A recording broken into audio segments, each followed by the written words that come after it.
Okay, so welcome back to Plan Doers, your wealth, your plan. And today I want to discuss about how the rich get richer. So, so how the rich get richer. Let me get straight to it. If you know about the law of cause effect, and you understand how the rich get richer, you see, when COVID came around, of course, a lot of opportunities came, a lot of doors opened, and those who took advantage of that time, who didn't really like indulgence of fear, they were able to maneuver and grasp hold of that opportunity. But I can tell you now, it's not either late. It's just those who are on or 10, if standing on 10 would be very fortunate, in a duration of time. So if you know, you know. And another thing I want to discuss is that, those who did, or those who are currently seeking a greater demand up ahead has this eligibility. So you see, there's two things that happen, right? These two things that happen was that opportunity. Okay, one of the things was opportunity, and the second hand was opportunity. So those two things occurred, right? Of course, when all this chaos and disaster came about, but those who were calm and collect are the ones that's going to be fortunate, because y'all think about it, as those who are great at managing their own life. Those are the ones who's going to make it. They're going to prosper throughout the difficulty of time. Now it comes with a lot of self-discipline, because that's what really it really evaluates who's going to be headstrong, who's going to be headstrong. So if you're really disciplined,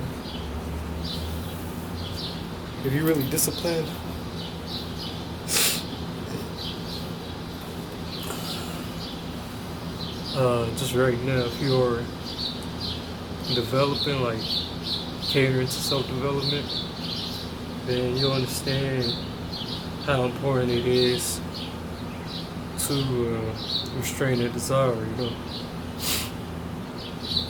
So when that happened, right? COVID. Let's go back. And a lot of percentages I was looking at, interest rates, it changed. You know what I'm saying? A lot of interest rates had changed throughout that time frame of COVID. And it was only for good. You see, a lot of it is coming not to an end, so that you don't lose hope, but it actually increased and went back up in the market. But throughout that time, there's a lot of lenders that were able to. A lot of lenders, I don't know if you was really looking into the news, but I was, and I've seen a lot of lenders giving out money. You understand what I'm saying? So if they're giving out money, then what does that mean? Well, that means only one thing. That means that those who are lending at that time, who were lending, uh, like let's say for debt, the cause is right. Those who are lenders, those are the ones that's the source, pretty much. They're the source. It's just like the sun. The sun makes a direct impact towards us, right? And it's a cycle that is almost unending. But if you have somebody, right, that's a borrower, what do they become? Become a slave, right? Because it's collateral you're dealing with. Now, it's up to you if you, depending on the penalties, it all depends on the person who's borrowing the money. But a lot of people were driven to borrowing. They came to this state where a lot of people, they were unprepared for that duration of time. When it came about, and it struck, just ask yourself, who was really prepared? Were you prepared? Was I prepared? Was anyone else around you prepared? So you gotta really analyze and look around what exactly the effect it caused. So what effect did it cause, right? A lot of people lost homes. So think about those people that were already in debt, like they had mortgages and they weren't able to pay on time, whatever. And then you gotta think about those who invested in the stock market. The stock market, it was a very great opportunity at that time to even invest in, because a lot of people, despite out of fear, they took the money out. And they should have known that the market was gonna go back up. So those who wasn't really dismantled, they didn't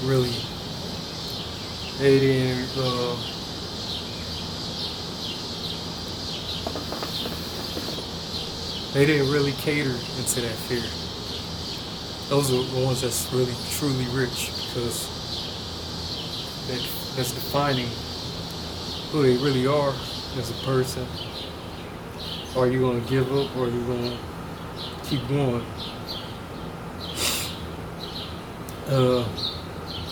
What else I gotta say is though, so the average millionaire is, at the age 57. So 57, right? Meaning those who are under 57, they still got a lot of time left. Because that's why I was saying those who, it takes a while to become a millionaire, you know what I'm saying? And a lot of it, to become a millionaire, if you're young, like 27, whatever, which is my age, 20, 28, 29, you gotta do something out of the ordinary. So if you really want to become very wealthy, you gotta really bring a lot of attention towards your weight. And then from that attention, you'll gain a lot of investors, you know what I'm saying? You'll gain a lot of potential lenders.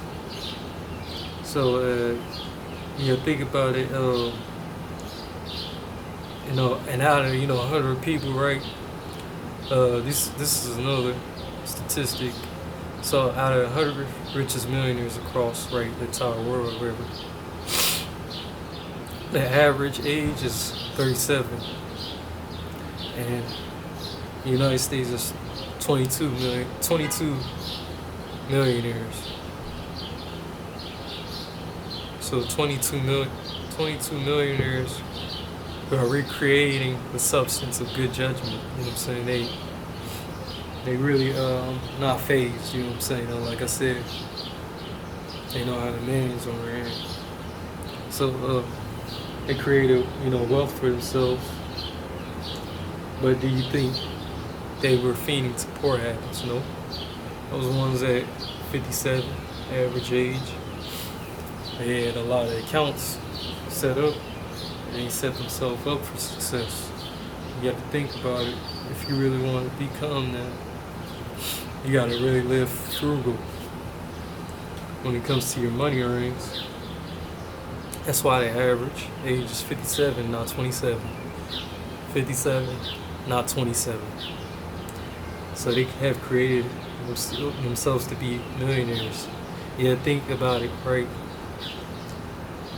So you gotta quit allowing yourself to think in those get-rich-quick schemes. You see social influence, you see all that type of stuff, right? But they're influencers for a reason. That's how they get paid.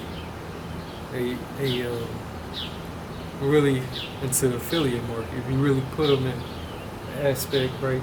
Probably selling somebody else's product, or they're probably selling their own products, but those are what you call they're good at doing.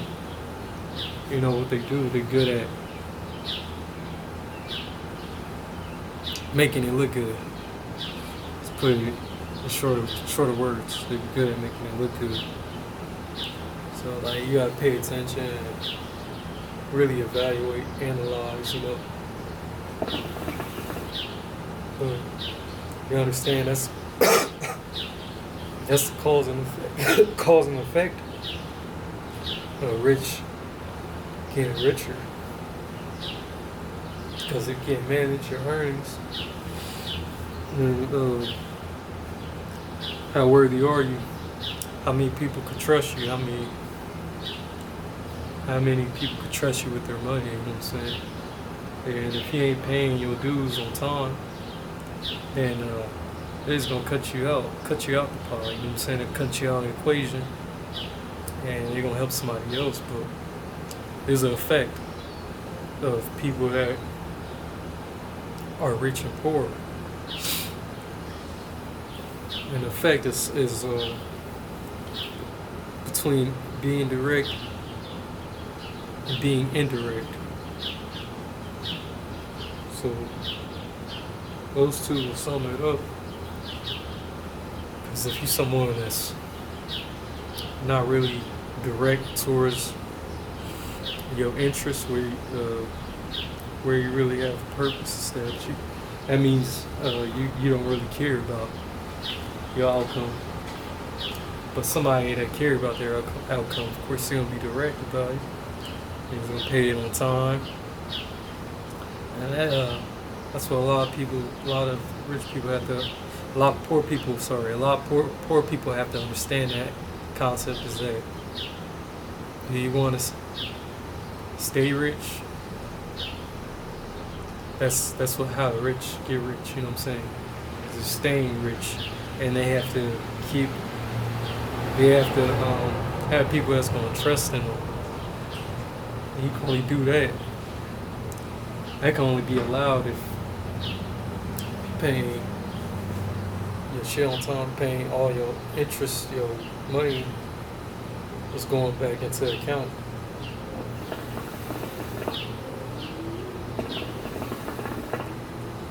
So that's the game the rich play. Because if you want to be appreciated, you got to appreciate others. You want to be appreciated when people invest in you. You got to understand there's rules to the game. And the rules to the game is playing it fair. You got to play it fair. You know what I'm saying? If you play it fair, then people are not gonna cut you off. People's not gonna be doing business with people. People looking at every aspect as a business. Just think about somebody that you ever lend money and stuff. You ever let somebody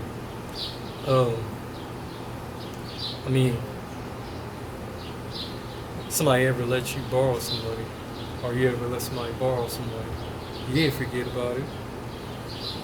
You didn't forget. So that's where the transactions are at. That you gotta play it fair, cause then it's rhetorical almost. You know, when it comes to investing And a lot of times you gotta give more than you getting. You gotta give more than you get.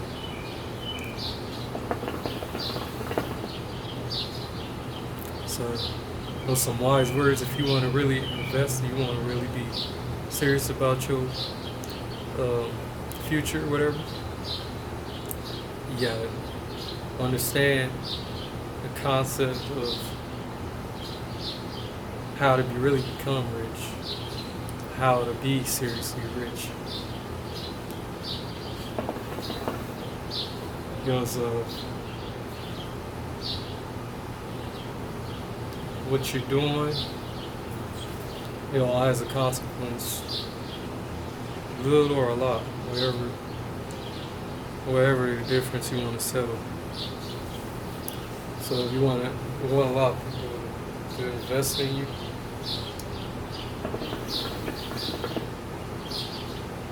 then you gotta invest in others. So that's how I'm gonna put it down to you. Just be headstrong and all about it. There's really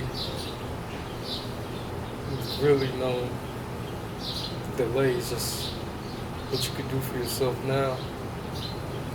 What you could do for yourself now that's what matters. That's what matters most.